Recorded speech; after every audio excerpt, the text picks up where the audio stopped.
1,776 crores. That is the amount of money that has been lost by innocent Indians to cyber scamsters between January and April this year. And this is just the cyber crimes that have been reported by over 7.4 lakh victims. This figure includes trading scams, investment scams, dating scams, among others. But there is a new entrant to this list: digital arrests.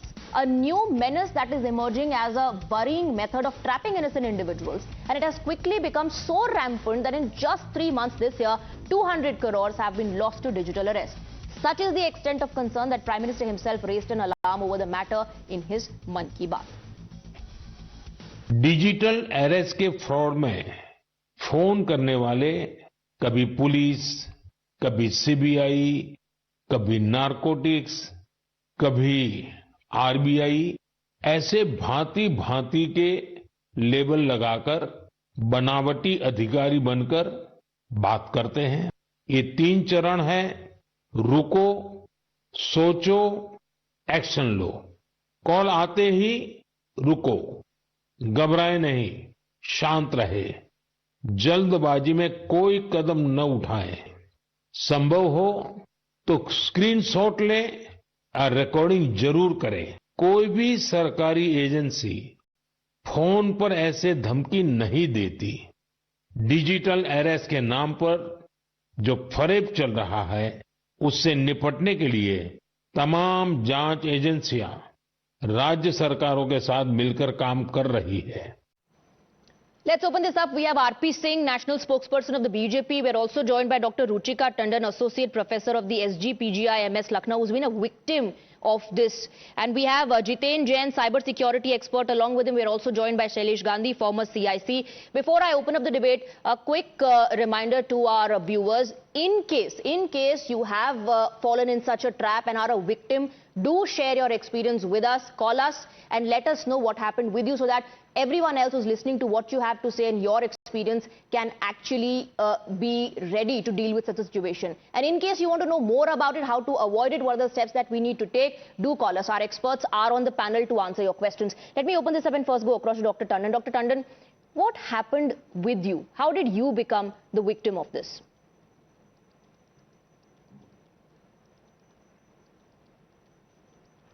Actually, I got a call in the morning one day that my phone number will be, they will just turn off my phone numbers, and they said that there is a case registered against 22 complaints are registered against me in the Mumbai cyber police station, that some harassing messages have been sent by the number which is being used by me. And then they transferred the call to some so-called IPS officer who was from Mumbai police station. And that person said that along with that there is one more case which is registered under your name, that this mobile number is linked to some bank account which is there in Mumbai, and from there some money laundering has been done, and that money has been used for some illegal activities. So for that you will have to appear in the court, and we have orders to arrest you physically. But I have just talked to my seniors, and then we'll take you under digital custody. But you will have to download a Skype and be with us like in our digital custody. Otherwise, within 5 minutes, police will come and they'll arrest you. And then they, like within in the next few days, they actually held a court. And there was some CBI officer, so-called CBI person, who was also held a court digitally talking to me. There was a judge who was actually, they got me. Yeah, it was a digital court only, but like everything was like a normal court proceedings only, except that it was fake, and then the sounds and IDs were visible. When did you realize that you've become a victim, you've fallen in a trap, then they asked, and this is all just like a scam? Asked me to.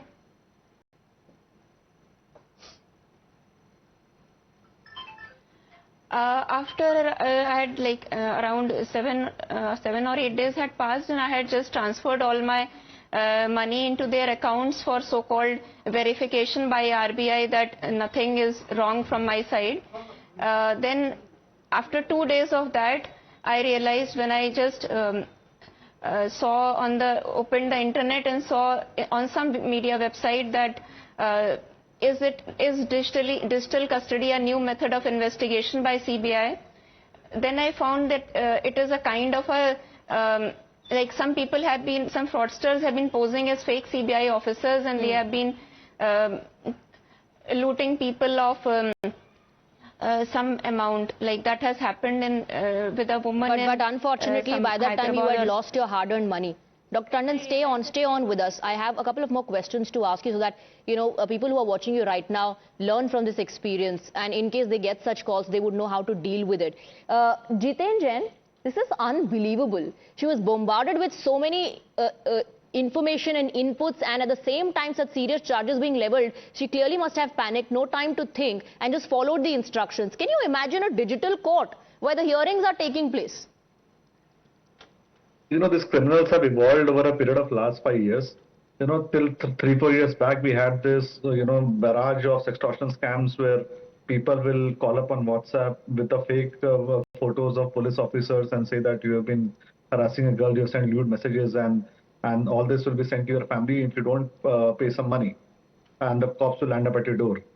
Then came a time in last 1.5 years, we saw the evolution of deepfakes and artificial intelligence, where spoofed video of real police officers were used to harass people and tell them that, your parcel has been intercepted with drugs, and if you don't pay this penalty and fine, police will come over and arrest you. Or they would say that your child, who's studying in US or some other city, has been caught with drugs along with his friends. And these are things. But after this, whole narco episode in the Bollywood, people tend to believe that child might have been arrested, and to avoid public shame and the public disrepute, and for the safety and image of their child, people often fall for such things. Right. The fear is the biggest manipulator of human mind, and this is what these guys are selling. And once they know that you are 30 seconds or 40 seconds into the conversation, they've already sold you the threat. And then they start manipulating you that, look, we understand that you may be innocent, but there is a procedure to be followed. We'll appoint a lawyer for you, or we'll take approval of our senior officers. They'll do all those things. But in the last 6 months, we have seen the stage 3 evolution of these criminals. They are no more using fake photos. They are no more using fake videos. Absolutely. They have actually set up call centers with fake CBI, ED offices in corners with fake uniforms, and the real people in Pakistan, some states in India, in Cambodia, Nigeria, sitting with police uniforms of Indian officers, with live printers printing fake arrest warrants in the name of Supreme Court, of CBI. Trying to psychologically manipulate someone that, look, you have been caught. It's clear that they are targeting people who are vulnerable. There is a fake Supreme Court order with the sign of Chief Justice. There's an arrest warrant against you. And all this is done to initially, make you crumble in fear. Right. And second stage is to cut off your communication. Okay. That you will not communicate with anyone. It's extremely worrying. Perhaps, people are being scammed right now as we speak. Shailesh Gandhi, no, but how does one avoid give me this? 1 minute, then I don't want a second episode. Just allow me 1 minute. I think I'll finish just my thing, and that should wait. It's very important to understand why do they want you to arrest you digitally? Because they want you to sit in front of them 24 hours with a live camera. One idea is that you should not seek any help. You should not press verify. You should not read internet. You should not seek anyone help. Second, see, the whole purpose is to scam you and take some money. And to take some money, you have to add a beneficiary in the bank account.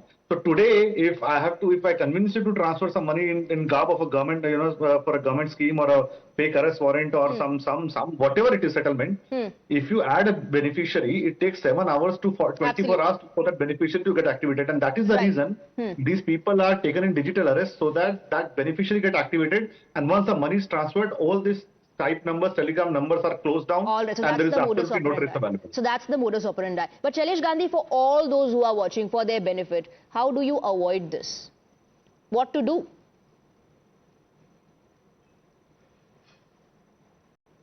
I had received such a call about 6-8 months back, a video call. I picked it up and I suddenly saw a girl undressing. So I put it off.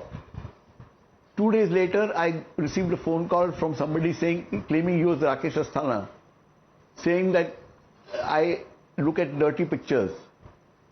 I told him to get lost, and I filed a police complaint. But after that, I have taken the approach of not taking any video calls from unknown numbers, unless I have a contact with that person, I don't take it. Ordinary phone calls I take, but when I have unknown numbers calling me up, a lot of unknown numbers call me up for various things to do with RTI. I pick up the phone the moment somebody says there is something fake or money transaction problem or customs problem or you got a gift or you got a policy, I shut off the phone. But one thing I must point out, all this occurs with two agencies involved. One is a mobile telephone and the other is a bank account. And I fail to see why it is not possible to identify both of these people.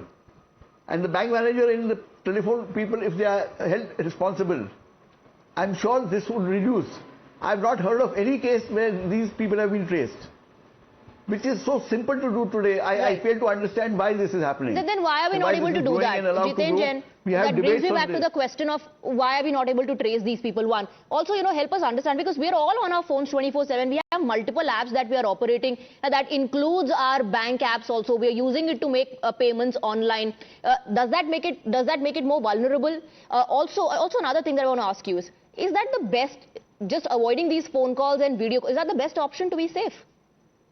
No, I mean, tomorrow you'll ask that do away with the mobile phone, throw them into a dustbin. That's not a solution.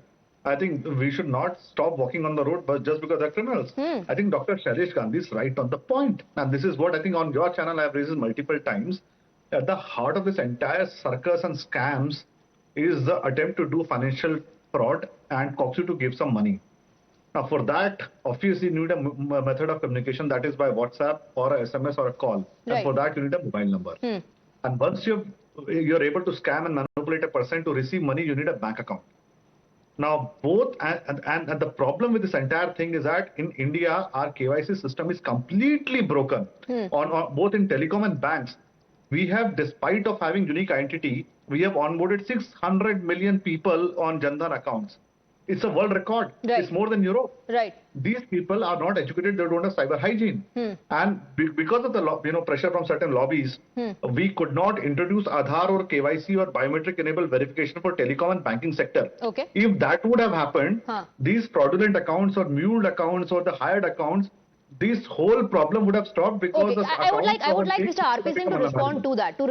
But before that, we have some viewers waiting patiently. Ram is joining us from Pune. Then we have Mr. Gupta from Jammu and Surendra from Hubballi. Ram, please go ahead. Good evening. Good evening. In fact, my experiences are so huge. Hello? Yes, I can hear you. Can you hear me? My experiences are so huge, I wouldn't know if any of your panel experts would even respond to it. First and foremost, the experiences which I'm telling you is there is a particular number which is linked to a bank account. 99% of such calls comes only to that number only. It doesn't come to any other numbers. So how do they get information? Number two. Okay, all right. I think we've lost that line, but he's raising a very pertinent point. RP Singh, please respond. How do we avoid this? Even the Prime Minister said, perhaps 3 steps that he is advised people to follow can help them stop, think about it before you act. But what is the government and the agencies doing about it? Well, Swati, they are Lawrence Bishnoi of internet system. They don't use gun, they use internet, they use the medium mobiles and the computers to extort you, to cheat you, to loot you, to create that psychosis in your mind to where you come under pressure.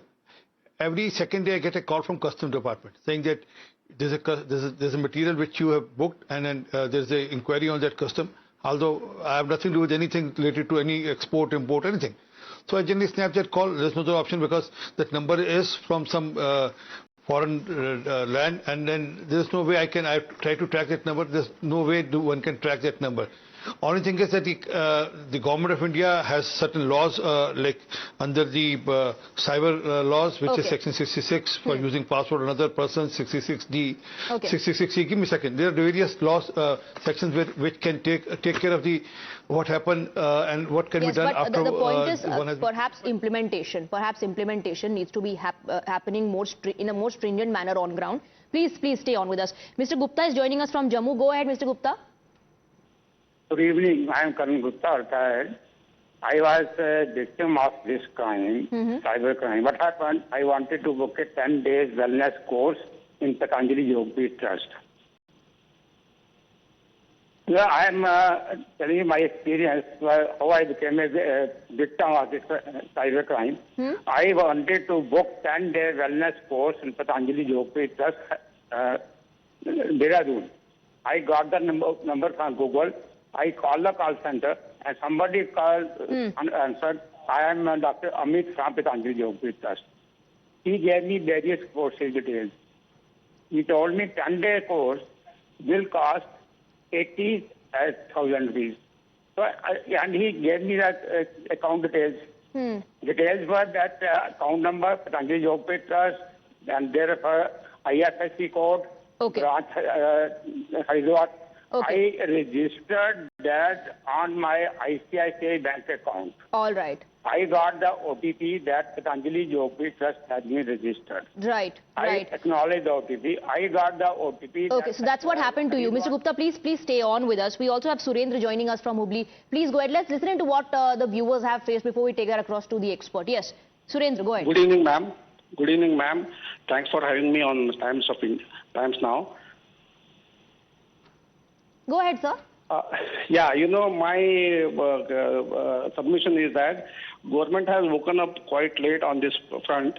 Not many people have lost their money, especially the innocents. And I request the BJP spokesperson, Mr. Singh, to, you know, stop the ads of the government achievements and start you know, helping people by creating the awareness on television. More awareness, that's what we need. Thank you very much, Surendraji, for calling us. RP Singh, what he means is that so many people, so many innocents have been, so many innocents have been scammed and have lost crores of rupees. We just played out that data. In fact, it's on your screens at the moment, that the government needs to step in, the agencies need to step in and take a stringent action. And perhaps on our individual level, like the Prime Minister said, when we receive such calls, we need to stop, think, analyze before we react, and most importantly, try and avoid if these unknown numbers if you can. And if not, if you have to encounter such an experience, then do not follow the instructions that the other person wants you to follow by clicking on links, by pressing digits on your phone. Do not follow that. In case you have been scammed,